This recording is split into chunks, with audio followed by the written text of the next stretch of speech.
Hello dear students, welcome back to our channel. बच्चों, जैसे आपने लास्ट टाइम बहुत रिक्वेस्ट की थी, आपके कई सारे कमेंट्स भी थे, मैंने पढ़े हैं आपके कमेंट्स कि ma'am sir please business communication start कर दीजिए, हमारे एग्ज़ाम्स जो है वो नज़दीक आ रहे हैं। तो डेफिनेटली आपके इतने कमेंट्स और इतने रिक्वेस्ट के बाद आज जो हम स्टार्ट करने वाले हैं वो हमारा बिजनेस कम्युनिकेशन सब्जेक्ट है। अब बच्चों, इसमें एक चीज़ जो है, आज मैंने जो यहाँ लिख रखा है FY BCom, वो इसलिए लिखा है क्योंकि BMS BAV को भी ये सब्जेक्ट है बच्चों, लेकिन कहीं ना कहीं क्योंकि BCom 100 मार्क्स का होता है, BMS BAV 75 मार्क्स का होता है, तो ये सबसे बड़ा रीज़न है कि पोर्शन में कुछ चीज़ जो है वो डिफ़र करती है, डिफ्रेंशिएट करती है, अलग अलग होती है इसके लिए। अदरवाइज कई सारे ऐसे टॉपिक्स है जो काफ़ी ज़्यादा सिमिलर है, जैसे मीनिंग सिमिलर होगा, डेफिनेशन सिमिलर होगा, ये सारी चीज़ें तो अलग नहीं होने वाली है, राइट। तो इसीलिए आज हम स्टार्ट करते हैं हमारा FY BCom का बिजनेस कम्युनिकेशन पार्ट 1। तो आइए बच्चों स्टार्ट करते हैं। ओके, जो हमारी यूनिट है, फर्स्ट यूनिट, जिसका थियोरी ऑफ कम्युनिकेशन नाम है, जिसके अंदर हमारा चैप्टर 1 है जो कि कॉन्सेप्ट ऑफ कम्युनिकेशन की बात करता है। सो बेसिकली इसमें एक कॉन्सेप्चुअल क्लैरिटी होगी आपके टॉपिक से रिलेटेड, और उससे रिलेटेड किस तरीके के प्रोसेसेस आते हैं आगे, तो ये सारी चीज़ें जो है इनसे रिलेटेड सिर्फ एक कॉन्सेप्चुअल क्लैरिटी हमको यहाँ पर मिलने वाली है बच्चों कम्युनिकेशन के ऊपर। कई बार हमने सुना है ना कम्युनिकेशन, हमें लगता है कम्युनिकेशन का मतलब सिर्फ बातचीत करना। हम बातचीत करते हैं, सही बात है बच्चों कि हम बातचीत करते हैं, वो एक फॉर्म ऑफ कम्युनिकेशन है, लेकिन क्या सिर्फ बातचीत करना ही कम्युनिकेशन है? क्या कम्युनिकेशन का मीनिंग सिर्फ बातचीत है? नहीं, बिल्कुल नहीं। तो कम्युनिकेशन के क्या अलग मीनिंग्स होते हैं, कोई एक डेफिनेशन होगा जो हम इजी वाला आपके लिए देख लेंगे, उसी के साथ साथ उसके प्रोसेसेस, उसके टाइप्स, सब कुछ हम आगे जो है वो देखने वाले हैं। Okay, introduction to communication. अभी जो दो हमारे मेहमान यहाँ पर है, जो हमारे लेक्चर में आज यहाँ पर आए हैं, जिनको हम यूजुअली जूजू बोलते हैं, जूजू मानकर चलते हैं, ये दोनों के बीच में कुछ कम्युनिकेशन चल रहा है, राइट। एक जो है वो बोल रहा है, दूसरा जो है वो सुन रहा है, तो ये तो कम्युनिकेशन है डेफिनेटली। लेकिन ये लोग क्या बोलते रहेंगे और क्या सुनते रहेंगे, हमें तो सुनाई नहीं दे रहा है, क्योंकि ये दोनों की बातचीत जो है वो आपस में चल रही है। तो आओ समझने की कोशिश करते हैं कि ये लोग जो ये एक्टिंग कर रहे हैं बात करने की, उसका मतलब क्या है। सो बेसिकली कम्युनिकेशन का मतलब होता है एन एक्ट ऑफ शेयरिंग, यानी कि यहाँ पर क्या होता है, कई बार होता है ना, हम किसी से कुछ बात कर रहे होते हैं तो शेयर कर रहे होते हैं, राइट। उसके अलावा हमारे पास कोई दूसरा टॉपिक तो होता नहीं है, कुछ ऐसी तो बात होती नहीं है जो हम ना करें, तो कोई चीज़ें हम शेयर कर रहे होते हैं। क्या शेयर करते हैं बच्चों हम? जैसे शेयर करते हैं या एक्सचेंज करते हैं आइडियाज़ को, आप शेयर कर सकते हो, अपने ओपिनियंस, अपने व्यूज़ देना शेयर कर सकते हो, किसी के साथ आप नॉलेज शेयर कर रहे हो, किसी के साथ कोई इन्फॉर्मेशन शेयर कर रहे हो, फीलिंग्स और इमोशंस को शेयर करना भी बच्चों एक तरीके का कम्युनिकेशन होता है। Ideas, opinions, knowledge, information, feelings and emotions. अब ये जो दो लोग आपस में बातें कर रहे हैं, तो हो सकता है ये इसको कोई इन्फॉर्मेशन दे रहा हो सकता है वो उसको किसी तरीके का नॉलेज दे रहा हो, अपना कोई बात पर ओपिनियन दे रहा हो, अपनी फीलिंग्स या इमोशंस उसके साथ में शेयर कर रहा हो। तो ये सारी चीज़ों को मिलाकर जो बनता है वो होता है हमारा कम्युनिकेशन। नेक्स्ट आता है, it is a way for us to interact with another. तो ये एक तरीका है, कम्युनिकेशन क्या है?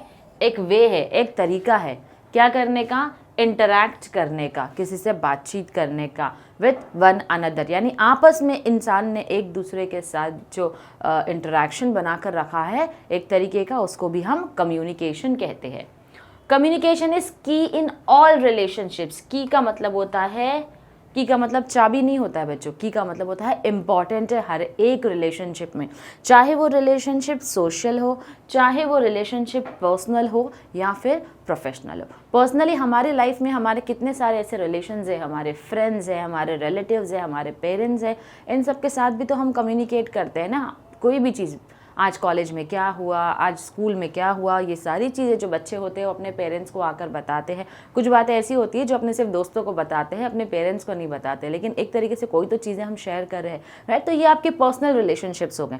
प्रोफेशनल में जहाँ पर आप काम करते हो वहाँ पर आप इन्फॉर्मेशन शेयर करते हो, नॉलेज शेयर करते हो, आइडियाज़ या ओपिनियंस को शेयर कर सकते हो वहाँ पर। उसी तरीके से सोशल रिलेशंस जो हम बनाते हैं हमारे फ्रेंड्स के साथ में, किसी क्लब को ज्वाइन कर लिया, कोई सोशल ऑर्गेनाइजेशन को ज्वाइन कर लिया हमने, तो वो जो हमारे रिलेशन होते हैं वो हमारे सोशल रिलेशंस होते हैं जो सोसाइटी में हम फॉर्म करते हैं। और इसीलिए बच्चों कम्युनिकेशन हर एक रिलेशन में इम्पॉर्टेंट होता है। क्यों इम्पॉर्टेंट होता है? क्योंकि जब हम कम्युनिकेट करते हैं तो हमारा ओपिनियन, हमारा व्यू पॉइंट क्या है ये हम सामने वाले को बता रहे होते हैं, ताकि सामने वाला अपने आप से ही कोई चीज़ गलत अज्यूम ना कर ले। इसीलिए हम जो है चीज़ों को शेयर करते हैं, एक्सचेंज करते हैं सारी information, knowledge, ideas, opinions, feelings and emotions को। तो आई होप बच्चों यहाँ पर हमारा ये कॉन्सेप्ट जो है वो क्लियर हो चुका है कि कम्युनिकेशन का मतलब क्या होता है। आगे बढ़ेंगे हम इंट्रोडक्शन के साथ में। अब ये जो कम्युनिकेशन वर्ड है पहले जानने की कोशिश करते हैं कि ये आया कहाँ से है। कम्युनिकेशन इंडिया में कहाँ से आ गया ये कम्युनिकेशन? सो बेसिकली कम्युनिकेशन जो है वो एक वर्ड है जिसको लिया गया है एक लैटिन टर्म से, जिसको बोला जाता है कम्युनिस एंड कम्युनिकेयर। तो ये दो टर्म से जो डिराइव किया गया है वर्ड, दोनों को समझकर, इनके मतलब को समझकर जो वर्ड डिराइव किया गया है वो है हमारा कम्युनिकेशन। अब उसका मतलब होता है टू मेक समथिंग कॉमन। तो कम्युनिकेयर और कम्युनिस जो कि लैटिन टर्म है, इनका मीनिंग होता है टू मेक समथिंग कॉमन। अब कम्युनिकेशन का एक डेफिनेशन है जो हमने लिया है, ये ऑथर है उस डेफिनेशन के। So basically communication is the process of transmitting. Transmitting का मतलब होता है ट्रांसफरिंग बोल सकते हैं, शेयरिंग बोल सकते हो, एक्सचेंजिंग बोल सकते हो। Process of transmitting feelings, attitudes, facts, beliefs and ideas between living beings. Between living beings, बच्चों याद रखना लिविंग बींग्स बोला है, ह्यूमन बींग्स नहीं बोला है। लिविंग बींग्स में सारे क्रिएचर्स आ जाते हैं, ना कि सिर्फ हमारे इंसान। यहाँ पर जानवर जो है वो भी काउंट होंगे, जितने अलग अलग स्पीशीज़ है वो सारे के सारे लोग जो है वो क्या होते हैं, हमारे कम्युनिकेशन में काउंट होंगे। तो ये है डेफिनेशन कम्युनिकेशन का। एक ऐसा प्रोसेस है, एक प्रोसेस है जहाँ पर हम क्या कर रहे हैं, शेयर कर रहे हैं, एक्सचेंज कर रहे हैं, ट्रांसफ़र कर रहे हैं। आइडियाज़ हो गए, फैक्ट्स हो गए, ओपिनियंस हो गए, इन्फॉर्मेशन हो गए, नॉलेज हो गए, इमोशंस हो गए, फीलिंग्स हो गए। किसके साथ शेयर कर रहे हैं? अदर लिविंग बींग्स के साथ में शेयर कर रहे हैं। जैसे मैं अभी आपका लेक्चर ले रही हूँ, तो क्योंकि इस सब्जेक्ट का नॉलेज है और वो नॉलेज और इन्फॉर्मेशन के साथ मैं आपको कुछ चीज़ें शेयर कर रही हूँ, तो वो हो जाता है हमारे बीच में कम्युनिकेशन। अब communication is as old as man himself and humans start communicating from birth. अब communication उतना ही पुराना है जितना कि इंसान पुराना है। जब तक इंसान को समझ में आया इस धरती पर आने के बाद कि हमको अगर किसी को कुछ बोलना होगा, कुछ बातें करनी होगी, बच्चों दो टाइप है, एक तो वर्बल और एक नॉन वर्बल। वर्बल जहाँ पर हम अपने बातों का इस्तेमाल कर सकते हैं, शब्दों का प्रयोग कर सकते हैं और बात कर सकते हैं। नॉन वर्बल वो होता है जहाँ पर किसी तरीके के शब्दों के इस्तेमाल की ज़रूरत नहीं होती है, यानी कि हम इशारों में बात कर रहे हैं तो वो भी कम्युनिकेशन है। अगर हमारा हैंड मूवमेंट है, हमारे जेस्चर्स है, हमारे फेशियल एक्सप्रेशंस हैं, ये सारी चीज़ें भी सामने वाले को कोई ना कोई मैसेज तो है वो देती है। जैसे आप अगर एग्ज़ाम में अचानक से कॉपी कर रहे हो और कहीं ना कहीं आपके टीचर ने आपकी तरफ देख लिया, तो आपको समझ में आ गया उनके एक्सप्रेशन से कि टीचर गुस्सा है या टीचर इग्नोर करने वाली है या हमारे कॉपी करने में हमारा साथ देने वाली है, जो यूजुअली होता नहीं है। ठीक है, तो बेसिकली कम्युनिकेशन जो है वो उतना ही पुराना है जितना पुराना एक इंसान जो है वो होता है। उसी के साथ साथ जब इंसान पैदा होता है तभी से वो कम्युनिकेट करना शुरू कर देता है। अब आप बोलोगे मैम इंसान यानी कि हम जब बच्चे थे हम तो तब बोलते नहीं थे, आज हम छोटे बच्चों को देखते हैं वो तो बोलते हैं नहीं, राइट, न्यूबॉर्न बेबीज़। तो कैसे पता चलेगा कि मैम हम लोग तो तब से बात ही नहीं करते। तो मैंने आपको क्या समझाया बच्चों, सिर्फ बात करने को कम्युनिकेट करना नहीं बोलते हैं। यहाँ पर एक बहुत ही अच्छा एग्जाम्पल दिया है, when a baby cries it is communicating it's need for attention और मिल्क। जब एक छोटा सा बच्चा होता है जो कि हो सकता है न्यूबॉर्न हो, 2-3 मंथ्स का हो, जब वो रो रहा हो, तो अब उसके रोने की आवाज़ से हमको क्या पता चलता है, उसकी मम्मी को या घर के लोगों को क्या पता चलता है, या तो बच्चा चाहता है हम उसकी तरफ ध्यान दें, उससे बात करें, उसके साथ खेलें, या तो फिर बेचारा भूखा होगा इसीलिए वो रो रहा होगा, राइट। दूसरा है व्हेन इट गर्गल्स और croons it is expressing its sense of satisfaction. जब वो चिल्लाता है खुशी के मारे, खुश होता है, आवाज़ें निकालता है अलग अलग, तब हमको पता चलता है कि बच्चा जो है वो अभी खुश है, सेटिस्फाइड है, हैप्पी है। तो बेसिकली ये भी एक तरीका होता है कम्युनिकेट करने का। Thus, any transmission of a meaningful message, transmission यानी transfer of any meaningful message, जो भी मैसेज होगा वो मीनिंगफुल होना चाहिए, ठीक है, which is understood is communication. तो मीनिंगफुल मैसेज कब हम बोलते हैं बच्चों, जब सामने वाले को वो बात जो है वो समझ में आ रही हो। जैसे मेरे लेक्चर अगर आपको समझ में आते होंगे बच्चों, तो वो एक मीनिंगफुल मैसेज होता है आपके लिए, जो आपकी समझ में सही से आ रहा होगा। तो कम्युनिकेशन का मतलब है any transmission of a meaningful message which is understood is communication. जो समझ में आ जाए सामने वाले को तभी वो कम्युनिकेशन सफल होता है, अगर समझ में ना आए तो वो सफल नहीं होता है। A message becomes communication only when it is understood. तो मैसेज जो है वो कम्युनिकेशन कब बनता है, जब उसको समझा जाए, जब उसको एक्नॉलेज किया जाए, रिएक्टेड टू और replied by the receiving party, जिसके ऊपर एक रिएक्शन होता है, एक रिप्लाई होता है रिसीविंग पार्टी की तरफ से। अब जैसे आप लोगों को मेरा लेक्चर अगर अच्छा लगता होगा, आपकी कोई एडवाइस या सजेशंस होंगे, तो डेफिनेटली मेरे बच्चे जो है मुझे हमेशा कमेंट बॉक्स में कमेंट करके बताते हैं। तो जब आपको समझ में आ गया, या कुछ बच्चे हैं जो कि लेक्चर को लाइक भी करते हैं, तो ये भी एक तरीका होता है आप लोगों को कम्युनिकेट करके मुझे बताने का कि मैम हमारा जो है आपका जो मैसेज है वो हमको सही से क्या होता है, समझ में आ जाता है, आपके लेक्चर्स हमको सही से समझ में आ रहे हैं। तो ये होता है एक तरीका बताने का कि मेरा बनाया हुआ मैसेज या लेक्चर आप तक पहुंच भी रहा है, आप उसे समझ भी रहे हो और आप उसका रिप्लाई भी दे रहे हो। कैसे रिप्लाई दे रहे हो, ज़रूरी नहीं है कॉमेंट करके ही रिप्लाई दो, आप लाइक और शेयर भी करते हो तो भी वो एक तरीका होता है रिप्लाई करने का।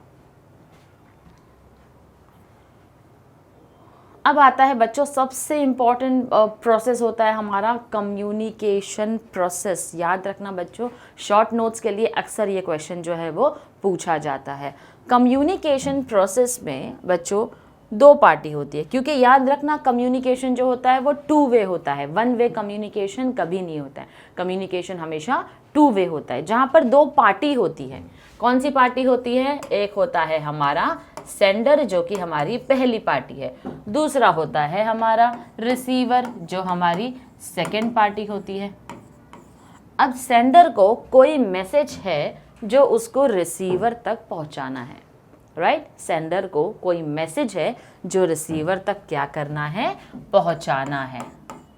लेकिन ये कैसे पहुंचाएगा, कोई माध्यम तो होना चाहिए, कोई चैनल तो होना चाहिए, कोई मीडियम तो होना चाहिए, किसके थ्रू ये मैसेज जो है वो पहुंचाने वाला है उसको। अब ये मैसेज जो पहुंचा दिया इसने किसी के थ्रू रिसीवर तक, तो रिसीवर जब फीडबैक देगा, रिप्लाई करेगा, यानी कि जब इसको समझ में आ गया ये मैसेज, तो ये क्या करेगा, ये इन्फॉर्म करेगा कि हाँ भाई मुझे मैसेज समझ में आ गया। कैसे समझ में आएगा, अब सीधा सीधा सिर्फ ये नहीं बोलेगा कि मुझे मैसेज समझ में आया, उसके बदले में वो रिस्पॉन्ड करेगा। तो जब वो रिस्पॉन्ड करेगा वो हमारा क्या होता है, रिसीवर के साइड से भेजा हुआ मैसेज जो कि फीडबैक हमारा होता है। फिर से समझने की कोशिश करते हैं। सेंडर पहली पार्टी, रिसीवर दूसरी पार्टी। सेंडर ने एक दिन सोचा कि मुझे कुछ मैसेज है जो रिसीवर तक पहुंचाना है।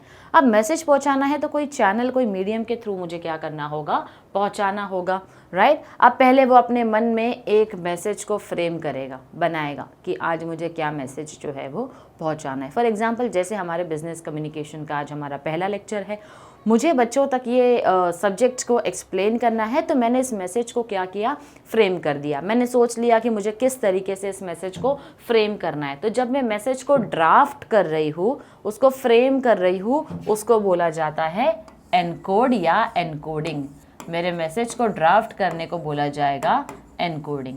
जब मैंने किसी चैनल के थ्रू अपने मैसेज को सिलेक्ट किया कि अब ये मैसेज किस तरीके से मुझे आप तक पहुंचाना है, ये जो लेक्चर मैं ले रही हूँ मुझे किसके थ्रू पहुंचाना है आप तक, तो डेफिनेटली यह हमारा यूट्यूब हो गया जिसके थ्रू हम क्या कर रहे हैं, आपको लेक्चर जो है वो पहुंचा रहे हैं। तो वो क्या हो गया, मेरा चैनल हो गया। अब यहाँ पर आप जब सुन रहे हो मेरे मैसेज को, तो आप उसको समझने की कोशिश कर रहे हो, आप उसको सुन रहे हो, आप उसको समझ रहे हो। ये जो डायग्राम है आप फिलहाल इसकी तरफ अभी ध्यान दे रहे हो, तो आपने जब इसको रिसीव किया आप उसको डिकोड कर रहे हो या डेसिफर बोलते हैं बच्चों, याद रखना अक्सर ये फिल इन द ब्लैंक्स में आता है आपको। डेसिफरिंग का मतलब होता है डिकोड करना। तो आप जो मेरा मैसेज है उसको इस प्रोसेस के थ्रू जो है वो समझने की कोशिश करते हो, आप हो सेकेंड पार्टी रिसीवर। अब जैसे ही आपको लेक्चर पसंद आ गया या समझ में आ गया, मैसेज आप तक पहुंच गया, आपने लाइक शेयर कमेंट कर दिया, तो वो जो है वो आपका फीडबैक होगा मेरे लिए।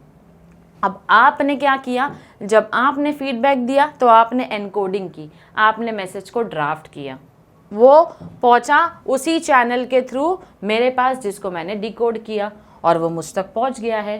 तो एनकोडिंग पहले सेंडर करता है, बाद में रिसीवर जो है वो फीडबैक देने के टाइम पे करता है। सबसे पहले रिसीवर डिकोड करेगा मैसेज को, ठीक है, यानी समझने की कोशिश करेगा। उसके बाद जब वो एनकोड करके मैसेज बनाकर भेजेगा तो सेंडर जो है उसको डिकोड करेगा। तो ये है बच्चों हमारा कम्युनिकेशन प्रोसेस। मैंने यहाँ पर एक एग्जांपल लिया आपके लिए। समझ लो कोई एक सेंडर है जो कि मिस्टर राय जिनका नाम है, उन्होंने एक मैसेज को क्या किया, फ्रेम किया। उनको मैसेज किसको देना है, देखो बच्चों ये हमारी पहली पार्टी है, ये हमारी दूसरी पार्टी है, रिसीवर, ठीक है, मिस्टर राय और मिस्टर गुप्ता। अब इनको जो है एक मैसेज पहुँचाना है इन तक। एनकोड किया उन्होंने, सोचा टेलीफोन जो है उसका इस्तेमाल किया जाएगा, ठीक है, केबल जो है वो उनका क्या हो गया, चैनल हो गया। अब जो फीडबैक होगा वो क्या होगा, जब मिस्टर गुप्ता उनके फ़ोन को रिस्पॉन्स देंगे, यानी उनसे बात करेंगे, उनकी बातें सुनेंगे, रिस्पॉन्ड करेंगे बच्चों, तो वो हमारा क्या हो जाता है, वो होता है हमारा communication process. So I hope we are clear with the communication process.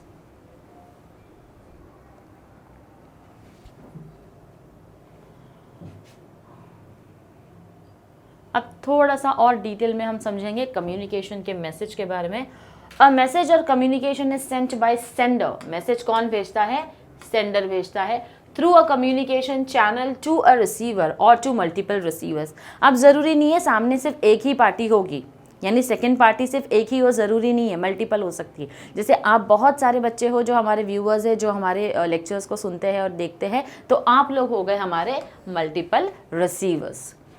The sender must encode the message the information being conveyed, यानी कि सेंडर जो है उनको क्या करना है, मैसेज को एनकोड करना है, यानी कि वो इन्फॉर्मेशन जो शेयर करने वाले हैं उसको ड्राफ्ट करना है into a form that is appropriate to the communication channel, यानी कि इस तरीके से उस मैसेज को बनाना है जो कि अप्रोप्रिएट, जो सही तरीका होता है कम्युनिकेट करके सामने रिसीवर तक मैसेज को पहुंचाने का। एंड द रिसीवर और रिसीवर्स, ठीक है, then decodes the message to understand its meaning and significance. तो जो रिसीवर है वो क्या करेगा, वो डिकोड करेगा मैसेज को, समझने की उसको कोशिश करेगा, उसका मीनिंग और इम्पॉर्टेंस जो है वो समझने की कोशिश करेगा। तो इस तरीके से कम्युनिकेशन प्रोसेस जो है वो चलता है। ओके, अब यहाँ पर एक एग्जाम्पल दिया है जो हमको क्या बोलता है basically, okay, a manager may be highly qualified and skilled, but if he does not possess good communication skills, all his abilities become irrelevant।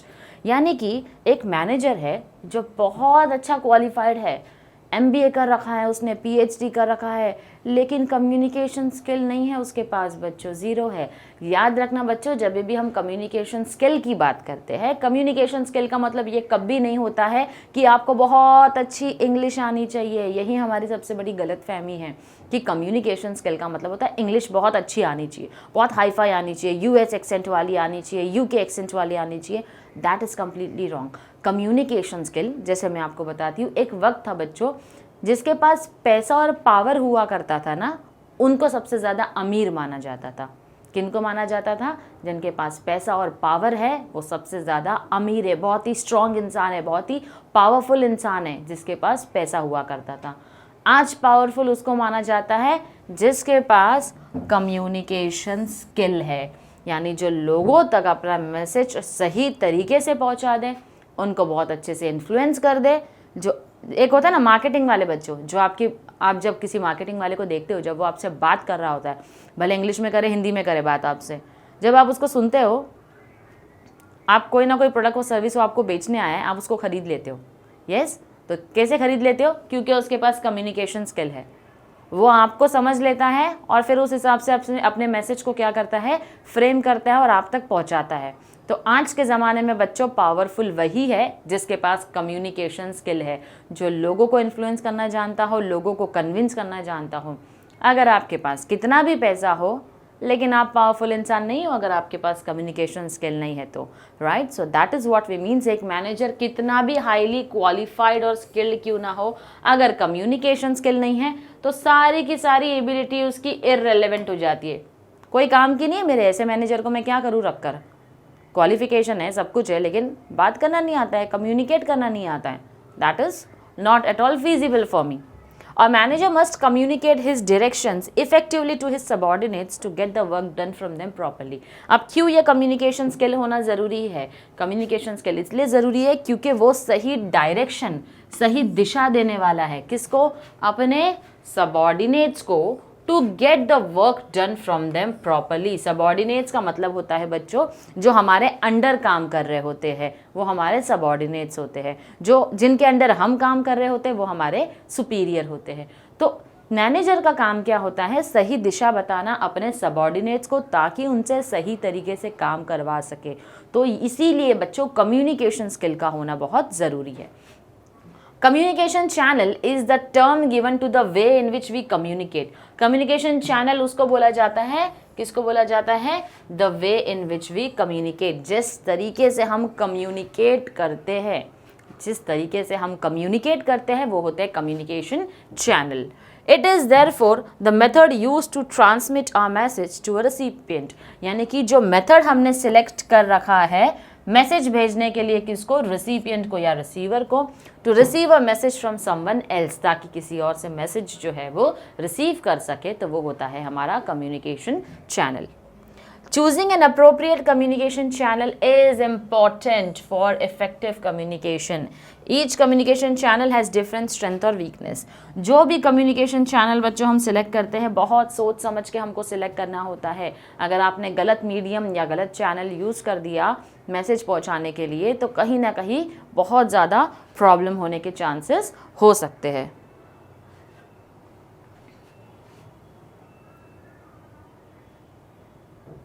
Okay अब जो हमने कम्युनिकेशन प्रोसेस देखा है बच्चों, उसके अंदर कुछ एलिमेंट्स है हमारे, राइट। तो ये जो हमारे एलिमेंट्स है कम्युनिकेशन प्रोसेस के अंदर, तो आइए देखते हैं। सबसे पहला जैसे मैंने आपको समझाया है बच्चों, वो है हमारा सेंडर।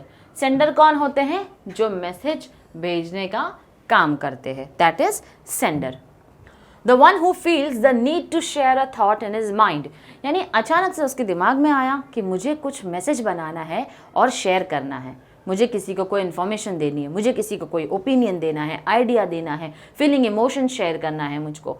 तो वो जो नीड पता चलती है, एक थॉट आता है उसके मन में, तो वो शेयर करने की सोचता है, इसीलिए ही इनिशिएट्स द कम्युनिकेशन प्रोसेस। यानी कि इनिशिएट का मतलब होता है शुरुआत करता है, स्टार्ट करता है। किसकी स्टार्ट करता है? कम्युनिकेशन प्रोसेस को स्टार्ट करता है, उसको हम बोलते हैं sender. Now, before encoding the message, according to the nature of receivers, the sender takes decision. अब रिसीवर जो है, सामने वाली जो पार्टी है जिस तक मुझे मैसेज देना है, वो किस तरीके के लोग हैं या किस तरीके का इंसान है, कैसा इंसान है, उसके हिसाब से मैं अपना मैसेज जो है वो फ्रेम करूँगी। Takes decision about how to transmit the message and selects a channel. और रिसीवर के हिसाब से क्या करता है? एक चैनल को क्या करता है? सेलेक्ट करता है कि ये तरीका सही है मुझे बच्चों तक अगर मैसेज पहुंचाना है। तो समझ लो जैसे कि आप लोगों को टेलीग्राम पर मैसेज आया होगा, किसका? हेमल सर का, कि उनका जो लाइव सेशंस है वो अभी 1 नवंबर से वापस से चालू होंगे, तब तक आप दिवाली वेकेशन एंजॉय करेंगे, राइट। तो उन्होंने ये मैसेज बनाया, तो उन्होंने सोचा कि मैं अपने सारे बच्चों को एक बार इन्फॉर्म कर दूं। तो उनको लगा मैसेज जो ड्राफ्ट करना है मुझे, तो मेरे जो रिसीवर्स है, मेरे जो बच्चे हैं, वो कैसे हैं, मुझसे किस तरीके से जुड़े हुए हैं? टेलीग्राम पर जुड़े हुए हैं। तो टेलीग्राम एक बहुत अच्छा ऑप्शन है जहाँ पर मैं क्या कर सकता हूँ? बच्चों को इन्फॉर्म कर सकता हूँ। तो इस तरीके से उन्होंने मैसेज को क्या किया? ड्राफ्ट करके आपको सेंड किया है। तो ये होता है हमारा, इस तरीके से एक सेंडर जो है वो चैनल को सिलेक्ट करता है रिसीवर के बारे में सोचकर। सेकंड जो है हमारा, वो है हमारा message. The idea which germinates in the mind of the sender. Germinates यानी कि जैसे कि सीड होती है, सीड यानी कि बीज होती है, ठीक है, बीज कहीं ना कहीं तो जन्म लेती है मिट्टी के अंदर, तो उसी तरीके से आइडिया जो है वो जन्म ले रहा है किसके अंदर, सेंडर के माइंड के अंदर, and which the sender desires to share with the receiver और रिसीवर्स, यानी कि अब उसकी इच्छा होती है सेंडर की कि ये जो मैसेज है ये मुझे किस तक पहुंचाना है, रिसीवर तक पहुंचाना है, is called message. Message is the basic building block of all messages, यानी कि बेसिक बिल्डिंग, जो बेस बनता है बिल्डिंग का वो मैसेज होता है, उसके बेसिस पर जो भी रिलेशनशिप्स हमारे डेवलप जो है वो आगे जाकर होते हैं वो होता है हमारा मैसेज। नेक्स्ट आता है हमारा encoding. The process of encoding involves drafting the message in the form of words, images and pictures. अब मैंने सोच रखा है कि मुझे मेरे बच्चों को पढ़ाना है, तो पढ़ाना है तो कैसे पढ़ाना है, सिर्फ मैं कैमरे के सामने खड़े रहकर बातें करते रहूँ तो क्या बच्चों को समझ में आएगा? नहीं, कहीं ना कहीं नोट्स होने चाहिए, कुछ पिक्चर्स, कुछ इमेजेस अगर आपके सामने हो, कोई वीडियोस हो जाए, कोई कोड्स हो जाए, तो ये सब क्या है, मैसेज को फ्रेम करना, ड्राफ्ट करना, बनाना होता है, उसको हम बोलते हैं encoding. In accordance with the language progress, interest and maturity level of the receiver. अब ये जो मैं आप लोगों के लिए लेक्चर बनाती हूँ तो मुझे पता है कि बच्चे किस तरीके से ज़्यादा अच्छे से सीख पाएंगे। अगर पीडीएफ उनके सामने होगा, उसी के साथ साथ लेक्चर चल रहा है, तो वो बहुत ज़्यादा अच्छे से समझ पाएंगे इस मैसेज को, तो वो होता है हमारा मैसेज को एनकोड करना। नेक्स्ट आता है हमारा medium. Medium involves a channel और system of communication through which the message is transmitted between the sender and the receiver। Medium यानी कि एक जरिया होना बहुत ज़रूरी होता है, एक चैनल होता है जिसके ज़रिए हम क्या कर रहे हैं, अपना जो मैसेज है वो किसको ट्रांसफ़र कर रहे हैं या ट्रांसमिट कर रहे हैं, हमारी दूसरी पार्टी रिसीवर को। सेंड कौन कर रहा है, सेंडर कर रहा है। नेक्स्ट है बच्चों हमारा रिसीवर, जो कि हमारी दूसरी पार्टी होती है, is the one who finally gets the message transmitted, यानी कि ये वो पार्टी है जिसके पास फाइनली हमको मैसेज पहुंचाना होता है। जैसे मैं सेंडर हूँ और आप मेरे क्या हो, रिसीवर हो, क्योंकि ये मैसेज अल्टीमेटली मुझे आप तक पहुंचाना है बिजनेस कम्युनिकेशन का। He then interprets it as per his own understanding before responding to it. Interprets का मतलब होता है फिर आप जो है इस मैसेज को अपने तरीके से समझने की क्या करते हो, कोशिश करते हो, बार बार लेक्चर को सुनोगे, इमेजेस पे ध्यान दोगे, मैसेज जो फ्रेम किया है उसके ऊपर ध्यान दोगे, और फिर आप लेक्चर को जो समझने की कोशिश करते हो तो इंटरप्रेट करते हो उसको अपने हिसाब से, अपने लेवल ऑफ अंडरस्टैंडिंग के हिसाब से, तो आप हो मेरे रिसीवर। अब decoding is the process involves deciphering. बच्चों मैंने आपको कहा था ना, डेसिफरिंग याद रखना इस वर्ड को। The message coded by the sender in the form of words, images, pictures etcetera according to his own ability, यानी अपने हिसाब से आप जो मैसेज को समझने की कोशिश कर रहे हो, चाहे वो पिक्चर्स हो, इमेजेस हो, वर्ड्स जो यहाँ पर मेंशन है, जैसे कुछ वर्ड्स को मैंने हाईलाइट करके रखा हुआ है, तो आप इनकी तरफ देख रहे हो, आप उस मैसेज को समझने की कोशिश कर रहे हो, तो आप मैसेज को डिकोड कर रहे हो। लास्ट में आता है बच्चों हमारा feedback. The response given by the receiver to the sender on receiving and understanding his message is called as feedback।